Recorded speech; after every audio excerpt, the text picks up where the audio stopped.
Sabe que estamos viviendo tiempos complicados, ¿no? Yo soy de los que veo las noticias y, y- y me dejo que esas noticias a veces causen el impacto que deben causar en la vida de un cristiano más que nada, ¿no? Por un lado, por ejemplo, me espantó mucho y estuvimos orando aquel día viernes, por eso es tan lindas las reuniones de los viernes, porque oramos por las necesidades cotidianas. Obviamente, primero agradecemos, le damos gracias a Dios por toda su bondad, su generosidad extrema con la que sostiene nuestras vidas, sostiene la vida de nuestro país, sostiene al mundo por amor, por el amor que Él tiene, lo sostiene, y, y también por las cosas que vamos viendo en lo cotidiano, ¿no? Entonces, situaciones como estas. Una, personas jóvenes, fuertes, vitales, que de la noche a la mañana tuvieron un síntoma y ¡pum!, cayeron en una crisis de salud. A veces es crisis de salud, a veces es un accidente que nadie lo busca, nadie lo procura, pero que estando tranquilamente a la vuelta de la esquina, un accidente y todo lo que eso conlleva, ¿no? Todo lo que eso conlleva, que es no solo un parar exabrupto de las actividades, de los planes, de los programas y de todo lo que uno tenía planificado, sino el gasto que eso implica y el dolor y la molestia, y en fin, esas crisis, por eso se llama crisis, ¿no? Son esos cambios bruscos que nos toca enfrentar en la vida. Yo puse, por ejemplo, en los chats y en las listas de difusión que tengo, un par de pedidos de oración por estas causas. No quiere decir que sean los únicos, ¿sí?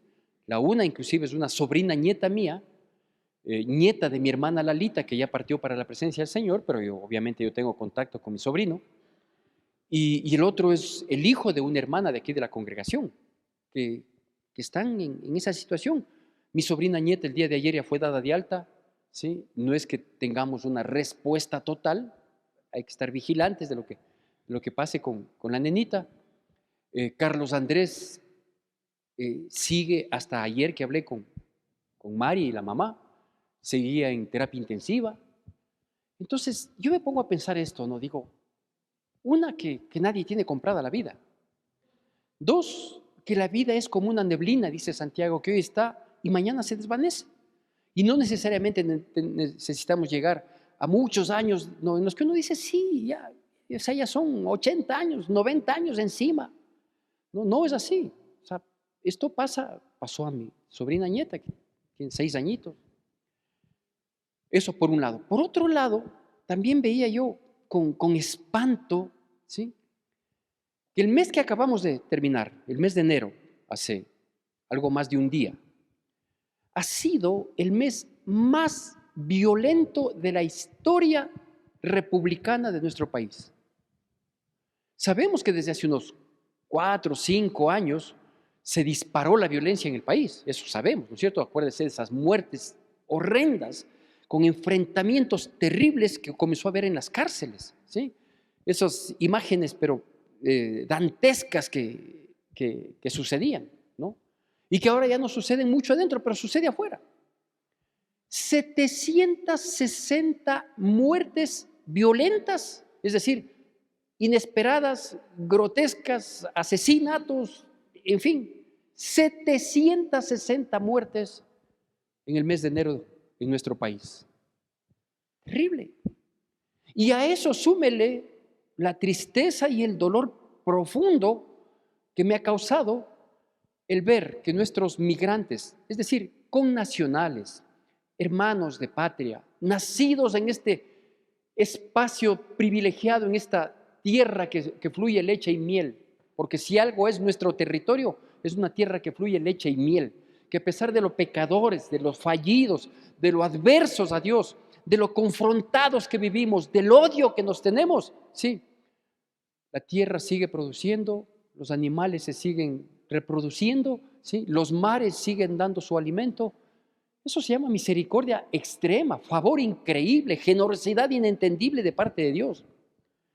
Y digo, nacidos, nuestros compatriotas, al igual que usted y que yo, nacidos en esta tierra preciosa, nosotros como cristianos conscientes de que todo lo que pisara la planta de nuestros pies Dios nos dará por heredad, ¿Dónde pusimos nuestros pies cuando comenzamos a caminar? Aquí, en esta tierra preciosa. Pero que los humanos somos tan perversos que, que no solo no somos agradecidos con Dios, sino que hemos llegado a puntos en los que por más de una ocasión, porque no es la primera vez, personas han tenido que salir a buscar oportunidades en otras latitudes. Es decir, nuestro país, nosotros les expulsamos a muchos de nuestros compatriotas porque aquí no hay posibilidades. Y se fueron, con todo el riesgo que implica. Se fueron a otras latitudes, a jugarse el físico. Unos llegaron, otros no. Unos llegaron, entre comillas, sin novedad. Otros fueron extorsionados, robados, asaltados en la frontera para llegar a los Estados Unidos. La mayoría de ellos, por no decir todos, fueron no solo con deudas aquí pendientes, sino adquiriendo deudas para pagar a coyoteros y poder llegar. Y ahora les están regresando. ¿Se da cuenta lo que es salir de aquí porque no tengo la posibilidad? Yo no sé si usted lo mira de esa manera. A lo mejor usted me dirá, pastor, qué masoquista es usted. Pero yo soy padre de familia. Yo tengo mis hijos, yo tengo mis nietos, pequeñitos, que yo quisiera dar mi vida para que ellos estén bien el resto de la suya. Y pensar que tengan que ir con el riesgo, con el dolor, con el quebranto de la separación sentimental, sabiendo que aquí hay una deuda que cubrir y hay una obligación que sostener, y que con toda la deuda, aunque ya hubieran estado ya años, a lo mejor no se llegó a pagar y hoy les regresan. Les regresan a enfrentar exactamente la misma realidad que les expulsó. ¿Qué tal? Son situaciones catastróficas. Y uno se pregunta, no sé usted, yo me pregunto, digo, ¿qué pasa? ¿Qué sucede? ¿Hay un propósito de Dios en esto? A nosotros como cristianos, lo primero que nos sale de la mente o del corazón, porque creo que es más un aspecto sentimental, emocional, es algún propósito tendrá Dios en esto. Sí, yo espero. Yo en realidad espero, al menos para quienes creemos en Dios y creemos como dice su palabra, que no todo el que pasa aflicción es cristiano ni no cristiano. Entonces yo sí espero y aspiro que haya algún propósito. Otra cosa que nos sale del sentimiento, y está bien, no estoy diciendo que esto esté mal, ¿sí? Estamos en manos de Dios, o lo que Dios quiera. Frases que son muy propias de quienes creemos en un Dios. Y viendo una realidad tan espantosa como la que me he permitido darla como un preámbulo nada más, aspiramos, y obviamente es una manera de aferrarnos a Dios y de decir, Dios mío, que las cosas que se estén dando sea para encaminarnos en algún propósito tuyo y esperar, danos la fuerza, la fortaleza para aguantar lo que tengamos que aguantar, soportar lo que tengamos que soportar, hasta tener el entendimiento y descubrir qué es lo que tú quieres en nuestras vidas. Situaciones terribles, como una que sucedió allá en Primera de Samuel. En el capítulo 11 se relata una situación terrible, parecida con ninguna de estas. Creo que las nuestras son peores, ¿sí? ¿Por qué? Porque un hombre, allá en Segunda de Samuel capítulo 11, un hombre que Dios le había mirado y escogido porque encontró en él un corazón conforme al corazón de Dios, ¿sí? Un hombre que había sido escogido porque Dios miró en él, en su corazón, que tenía un corazón conforme al corazón de Dios. Un día pecó de manera deliberada, no consideró nada, no pensó nada, se dejó distraer y pecó. El rey David miró a una mujer, le gustó, sintiéndose con ese poder autoritario que tienen quienes gobiernan, de poder hacer lo que les plazca. Entonces dijo, mándame esa mujer. Y al saber que era una mujer casada con un gran soldado de su ejército y que él estaba enfrentando una batalla, dijo, todo se me ha facilitado. Y adulteró con Betsabé. ¿Sí? Y adultera y queda embarazada. y quiere endosar la consecuencia, el embarazo. Por lo tanto, manda a traer al marido. Le dice que llegue a su casa pensando que él iba a llegar desesperado a tener relaciones con su esposa. Y para mala suerte de David, este hombre era un hombre leal a la causa. Dijo, ¿cómo? Si mis hermanos soldados están peleando en la batalla, yo no voy a estar aquí con los placeres con mi esposa. Y ni siquiera entró a su casa para no verse tentado. Y luego David le emborracha para ver si Chumadito hace que se le borre la película y que le eche la culpa. Y nada de eso sucede. Y frente a eso dice, no hay ningún problema. ¿Sí? Yo no puedo quedar mal porque yo soy el gobernante, yo no puedo quedar mal. Así que mándenle al frente de batalla para que le maten en definitiva a Urías, el esposo de Betsabé.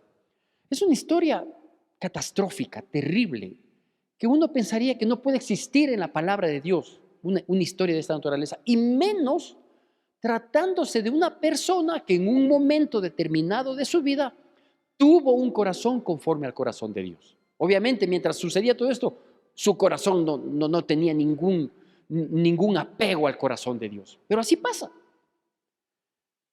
Y lo peor de todo es que aparte de que adultera, de que aprovecha de su condición política y del abuso autoritario y de que quiere esconder las consecuencias o endosar, mejor dicho, las consecuencias, ¿sabe qué es lo peor de todo?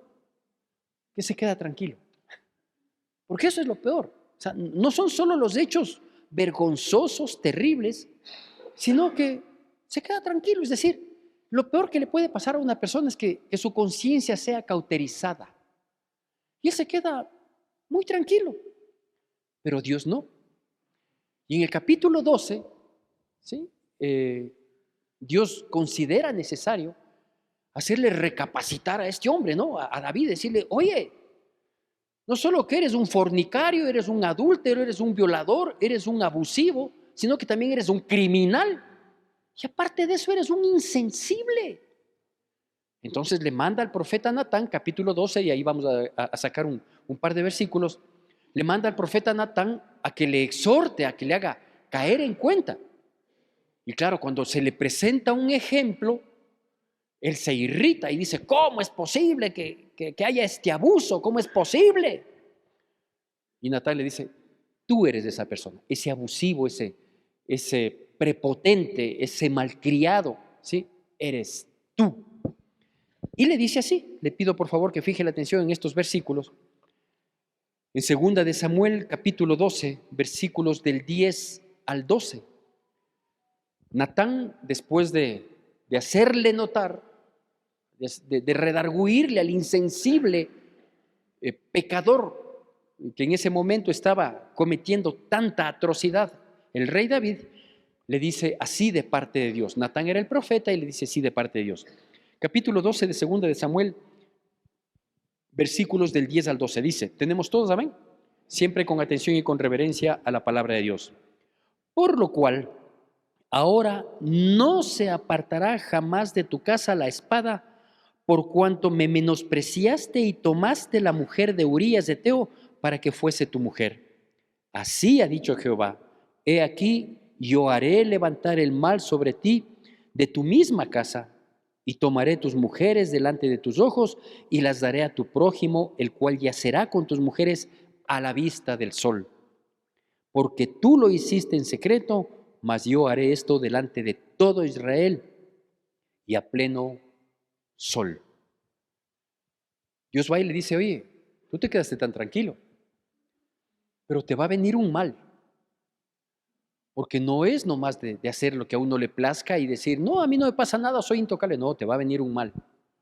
Y ese mal que te va a venir va a estar en tu casa. Y lo que tú hiciste en secreto, esto se va a saber. A viva voz, va a ser conocido. A la plenitud del conocimiento de todo mundo es lo que va a pasar. ¿Y usted sabe lo que pasó? ¿No es cierto? Primero, la criatura que fue engendrada fruto de aquel adulterio, en el caso de Betsabé forzado, en el caso del otro placentero, sí, enfermó y falleció esa criaturita. Primera consecuencia de lo que Dios le había dicho, esto te va a pasar, ¿sí? Y David dice que lloró mucho, que ayunó, que no quería hacer nada, ¿sí? Hasta cuando le dieron la noticia de que, ¿sabes qué? La criaturita murió, ¿sí? Usted sabe todo lo que él estaba pensando. No era solo la muerte de un hijo, no era solo la muerte de un hijo, que debe ser terrible, que Dios nos guarde, sino que era la muerte de un hijo que él sabía cómo vino y todo lo que quiso hacer para evitar, ¿sí?, ser él el padre de ese hijo. Entonces el dolor o la angustia, la desesperación que tenía David era terrible, y por eso ayunaba, no quería comer, no quería que nadie le diga nada. Estaba revolcado en polvo y ceniza, literalmente. Segundo, una de sus hijas jovencitas, preciosa, doncella, Tamar, hermosa como ella sola, identificada como la hija del rey por su vestimenta, fue violada por el hermano mayor, hermano de padre, Amnón. Era el primer hijo, el primogénito de, de David fue Amnón. Él era un hombre ya de edad y fijó sus ojos en su hermana de padre. Imagínese. Y claro, le ve a la niña preciosa, linda, jovencita, reluciente, y se deja llevar por el diablo con las artimañas que el sinvergüenza tiene para violarle a la niña. Calcule por ahí que es más o menos un hombre de 40 y tantos años, aprovechándose de una criaturita de 16, 15, 16 años. Eso pasó. ¿Por qué pasó? Como consecuencia de. Y claro, cuando parecía que todo ya volvía a la calma, no fue así, sino que el hermano de padre y madre de Tamar, ¿sí?, que en su momento quedó calladito, un hombre que tampoco era un santo, Absalón, dejó pasar un par de años para que la cosa se calme e hizo todo una estructura para vengar la vida de su hermana. Le terminó matando a Absalón a Amnón. Todo eso pasó en la casa de David como consecuencia de. Entonces yo me pregunto, digo, es una fatalidad, es una cosa terrible que la criaturita inocente que aparentemente nada tenía que ver tenga que morir. ¿Cómo quedó su madre también, no? A pesar de que ella fue forzada a una situación de esta naturaleza. ¿Sí?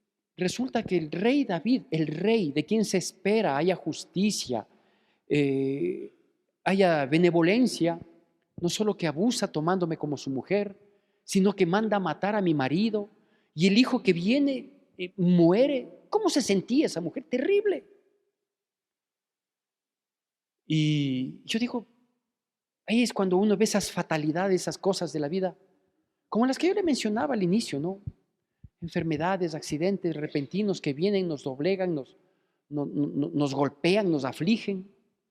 Situaciones como esta de vivir bajo una zozobra, ¿no? O sea, una persona muere cada hora en nuestro país, al menos en el mes de enero, 760 muertes. Ahora nuestros migrantes que fueron con una expectativa regresan a la misma condición, solo que más endeudados. Terrible, terrible. Yo no quiero imaginar siquiera. Y uno se pregunta, ¿hay algún propósito de Dios? Ya no la frase emocional de decir, Dios debe tener un propósito. Porque yo no sé si Dios tiene un propósito, ¿no?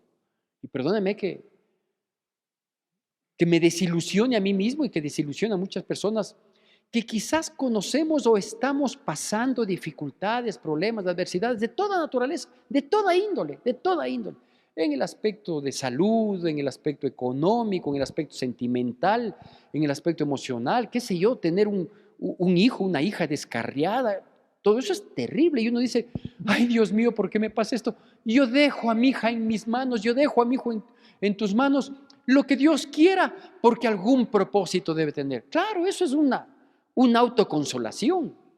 Y de hecho esta prédica se llama falsas expectativas emocionales. ¿Por qué es eso? Son situaciones emocionales.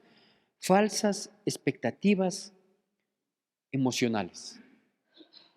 Porque claro, a ver, si nosotros, partiendo de esta realidad terrible, nos centramos, pensamos, analizamos, respiramos, ¿no es cierto? Y no nos dejamos llevar por el emocionalismo. Decimos, a ver, ¿cómo puedo yo saber si este dolor, este quebranto, esta adversidad, esta dificultad, este tropiezo que ha aparecido en mi vida, tiene o no un propósito de Dios? Para no vivir de ilusiones, ¿no es cierto? De falsas expectativas emocionales, como se llama esta prédica. Y la palabra de Dios nos da parámetros, claro que nos da parámetros, ¿sí? Allá en el mencionado versículo de la semana anterior por parte de nuestro querido pastor Junior, que él decía que no quería saber nada de ese versículo. Y usted lo conoce, ¿no es cierto? Ese que dice, todas las cosas ayudan a bien. Amén. Y usted le conoce ese versículo, ¿sí? Todas las cosas ayudan a bien. Entonces algún propósito debe tener Dios. ¿Conoce ese versículo? Sí. No conoce, porque ese versículo no hay en la Biblia. El versículo que sí hay en la Biblia es Romanos 8:28 y que dice literalmente así, ¿sí? Romanos 8:28 no dice, todas las cosas ayudan a bien, algún propósito tendrá Dios en esto. No, no dice eso. Dice, y sabemos que a los que aman a Dios, todas las cosas ayudan a bien. A los que conforme a un propósito han sido llamados. Eso dice Romanos 8:28. Así que el versículo de que, tranquila, comadre, no se preocupe. No, tranquilo, pastor, esta dificultad que está pasando. Dios tiene un propósito. Gracias por su consolación emocional, pero cada uno de nosotros tenemos que ver si es que efectivamente tiene o no un propósito. Amén. Lo primero que yo tengo que ver en el relato que le di de David es la actitud pecaminosa y deliberada de David. Es una muestra del amor que él le tenía a Dios. No, pues. No, ¿cómo va a creer que David dice, Señor, yo te amo y porque te amo me voy a servir a Betsabé porque me gusta, me encanta y carnalmente la deseo? Imposible, ¿no es cierto? No es que voy a decir, Señor, como yo te amo y ya me serví a Betsabé y le voy a endosar esto, por el amor que te tengo, Dios, le voy a endosar la criatura, el embarazo a Urías, porque además él es el marido. No es una demostración de amor, pues. Tampoco es una demostración de amor, ¿sí? El que le emborracha al marido para ver si es que chumadito le puede endosar la consecuencia. No es ninguna muestra de amor. Entonces, ¿sabe cuándo hay un propósito de Dios en nuestras vidas? Cuando pasa alguna adversidad, pero nosotros vivimos amándole a Dios. Y cuando uno ama a Dios, ¿sí? Uno obedece, se sujeta, quiere agradarle y toma decisiones conforme a la voluntad de Dios. Y David no estaba haciendo eso, perdóneme. ¿Sí? Antes Dios había encontrado en él a un muchacho que tenía un corazón conforme al corazón de Dios. Eso sí, posiblemente cuando él estaba ahí con los rebaños, posiblemente cuando él se enfrentaba con el oso y el león para defender una ovejita patiquebrada, a lo mejor ahí tenía un corazón conforme al corazón de Dios. Pero el hecho de que Dios le haya llamado para que sea rey no quiere decir, ¿sí?, que todo lo que David hacía, bueno o malo, tenía un propósito. No, no tenía un propósito. Aquí vemos. Claro, ante la muerte de la criatura, ante la violación del hermano mayor a una hermana menor, ante la muerte y venganza de un hermano al que la violó, ¿sí? Es una catástrofe que uno podría lamentar y decir, ¿por qué pasa esto? ¿Sí? ¿Algún propósito tiene? No, ningún propósito. Ningún propósito. Y si no, usted que conoce la palabra de Dios y que ha leído estas historias, dígame, ¿cuál fue el propósito que Dios tenía a través de esta situación? ¿David dejó de ser mujeriego? No, no dejó de ser mujeriego. ¿Sí? ¿Absalón se compuso? No, no se compuso. Luego se rebeló y quiso quitarle el reinado a su padre. Amnón ya murió, no podemos pedir nada.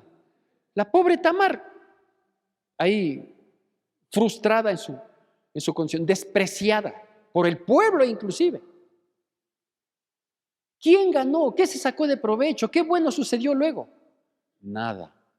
Porque cuando no hay propósito de Dios, no hay nada bueno. Y a veces digo, nosotros nos autoconsolamos o consolamos a otras personas diciendo, no, está pasando tal situación. algún propósito de tener Dios. Yo sí le voy a decir, si hay uno, le voy a decir al final, pero algún propósito tendrá Dios. No, gracias por la buena intención.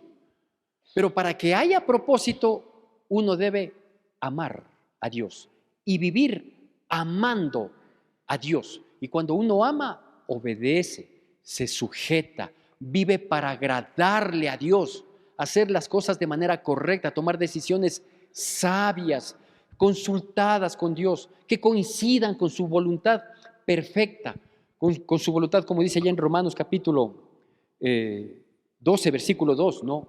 Dice que nosotros no nos conformemos a este siglo, sino que renovemos nuestra mente, nuestro entendimiento, ¿sí? Para poder reconocer cuál es la voluntad buena, perfecta y agradable a Dios. Entonces, cuando uno vive para agradarle a Dios, cuando uno le ama a Dios, cuando los frutos de nuestra vida demuestran que amamos a Dios, entonces, si pasa alguna adversidad, si viene alguna prueba, podemos decir, Señor, ¿qué propósito tienes en esto? Porque yo no procuré, yo no busqué, yo no quise el mal para mí, yo he estado caminando en integridad, en santidad, Señor. Yo estoy haciendo bien las cosas y a pesar de hacer bien las cosas, a pesar de vivir para agradarte, sí, me pasa esto, entonces algún propósito tendrás. Entonces ahí nosotros vemos que no todo tiene propósito de Dios.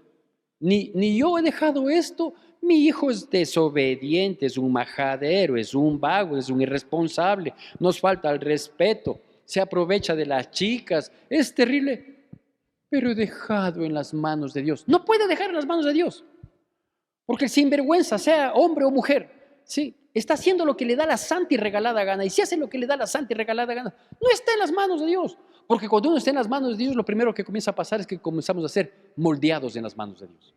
Y no pasa eso. Y es así, es una guambra carichina, vaga, que solo le gusta el fitness y vive para la vanidad. Yo he dejado en las manos de Dios, yo quisiera que caiga en las manos de Dios, pero no está. Mis hermanos, es duro y es triste, pero es una realidad.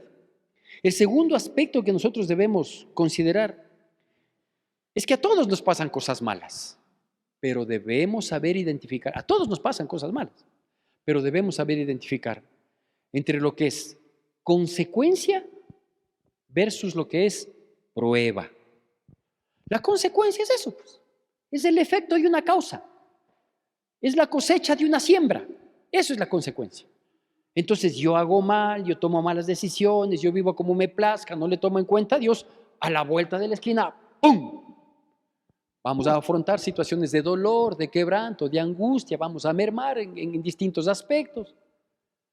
Yo debo ser sensato para decir, esto que me está pasando y que me causa mucho dolor y que sí puedo apelar a Dios y decirle, Dios mío, ten misericordia, ayúdame, perdóname sobre todo. Sí, y decir, esto que me está pasando es fruto de aquella decisión, de aquella siembra, de aquella acción, de aquella causa que yo la generé.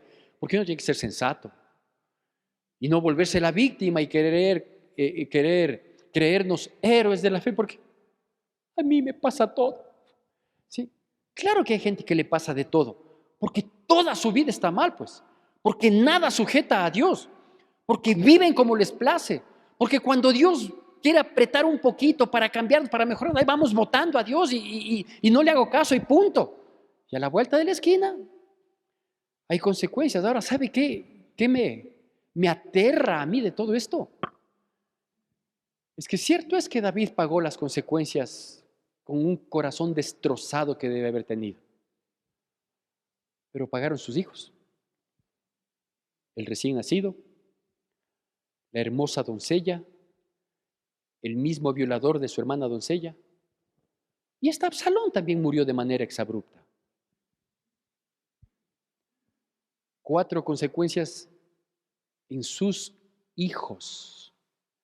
Yo soy Jehová, tu Dios, que visito la maldad de los padres sobre los hijos hasta la 3ª y 4ª generación de los que me aborrecen. Y claro, menos mal que el versículo no termina ahí, el de Éxodo capítulo 20, ¿no? De los 10 mandamientos, como se conoce ese capítulo. Sino que hago misericordia. a millares, gloria a Dios. ¿A quiénes? A los que amamos a Dios. Así que sí fue destrozado el corazón de David. ¿Y qué propósito había en eso? Nada, nada, ningún propósito, porque Dios no tiene, oiga esto, Dios no tiene propósitos usando o a través del pecado. Dios no tiene. Dios no tiene propósitos a través de la rebeldía, no tiene, de la rebelión, no tiene propósitos. ¿Sí? Mi hijito, le han metido preso porque ha estado con unos amiguitos y los amigos estaban tomando porque mi hijo no toma. ¿Sí? Y mi hijita está en esta situación por las malas amistades, que no sé qué, porque eso le ha pasado. Ah, de coincidencia le pasó, de coincidencia. Estaba orando, estaba leyendo la Biblia y memorizando versículos y ¡pum!, que llega la policía y le mete preso.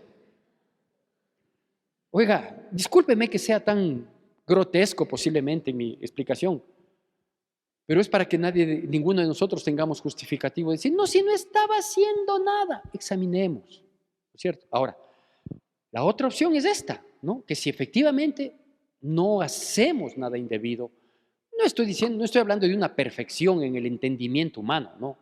Sino tratamos de vivir para agradarle a Dios. A veces sí nos molestamos, en fin, pero vivimos para agradarle a Dios, obedecemos, nos sujetamos, leemos la Biblia, oramos, tomamos decisiones sabias, inteligentes, ¿no es cierto?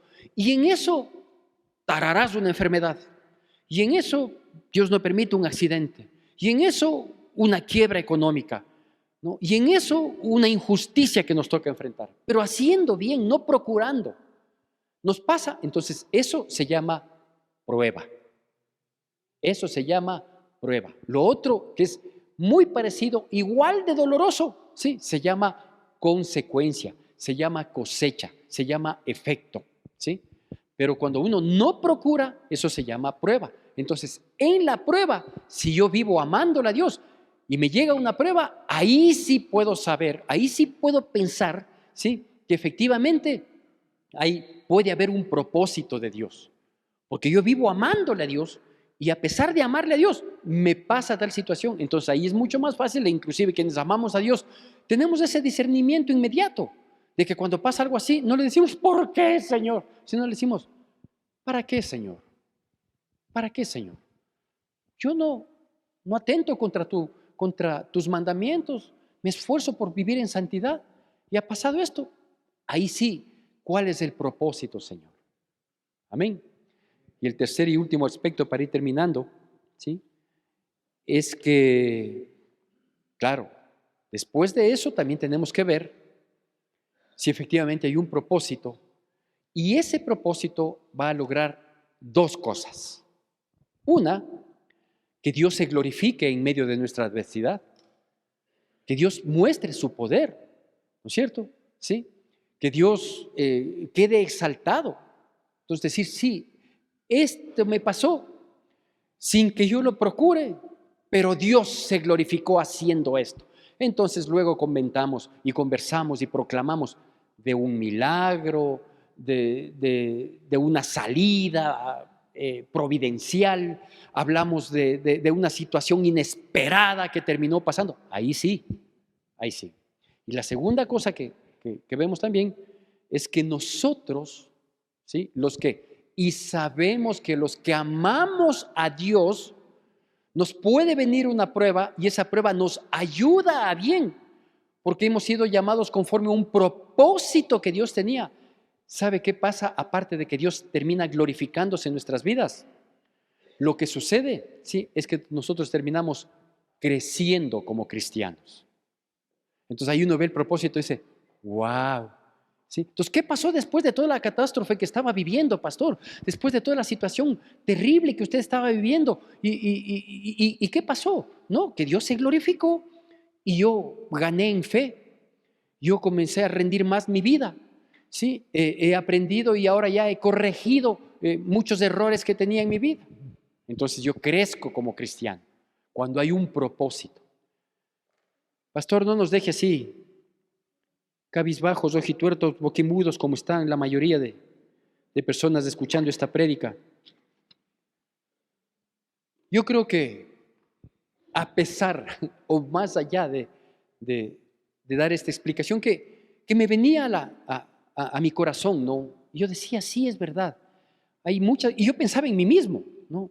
Digo, claro, hay muchas adversidades, dificultades que yo he tenido y estoy pasando y que no son fruto de la coincidencia. O sea, son frutos de decisiones mal tomadas, de precipitaciones, ¿no es cierto? A veces uno toma decisiones apresuradas, sin analizar lo suficiente, o a veces toma decisiones sentimentales, y esas decisiones sentimentales siempre traen problemas.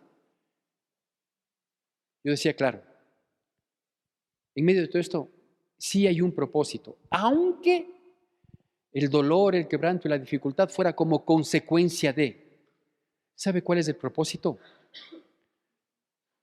Que reconozcamos que cometemos errores, que confesemos nuestro pecado delante de Dios, que nos arrepintamos y que procuremos un cambio en nuestras vidas. Ese sí es propósito de Dios. Que Dios bendiga poderosamente nuestras vidas en Cristo Jesús. Que la gracia de nuestro Señor Jesucristo, el amor de Dios nuestro Padre, la comunión y consolación de su Santo Espíritu sea con todos y cada uno de nosotros, y el pueblo de Dios, que es el pueblo más feliz sobre la faz de la tierra, dice: amén.